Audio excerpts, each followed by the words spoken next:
Imagine a world without the Eiffel Tower. Hard to picture, right? But believe it or not, this iconic structure was never meant to last. When Gustav Eiffel designed it for the 1889 World's Fair, it was supposed to be dismantled after just 20 years.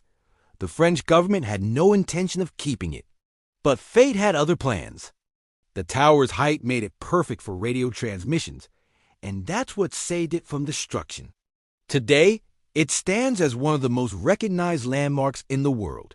But here's something you probably didn't know. The Eiffel Tower is alive in its own way. As temperatures rise in the summer, the iron expands, causing the tower to grow by up to 6 inches. And when winter comes, it shrinks back down. Even more incredible, strong winds can make it sway by as much as 3 inches. But don't worry.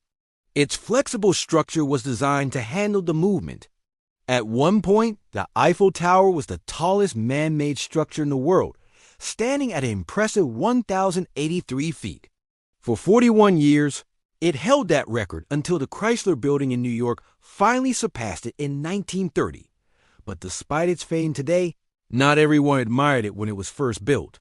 Many of France's most respected artists and intellectuals hated it, calling it an eyesore.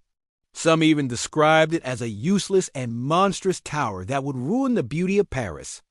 During World War II, there were plans to tear down the Eiffel Tower. Instead, the French resistance found a clever way to defy the Nazis. They cut the tower's elevator cables, forcing German soldiers to climb over 1,600 steps if they wanted to reach the top. It was a symbolic victory, proving that even under occupation, the French spirit remained unbroken. What if I told you the Eiffel Tower was almost built in Spain? Gustav Eiffel originally proposed this design to the city of Barcelona, but they rejected it, calling it too expensive and unattractive. So he took his plans to Paris instead. Today, Barcelona is one of the most beautiful cities in the world. But imagine how different its skyline would have looked with the Eiffel Tower standing in its heart.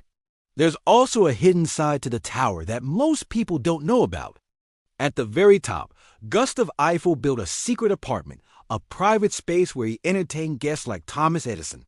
Unlike the cold iron structure surrounding it, this cozy hideaway was furnished with wooden cabinets, a piano, and plush seating.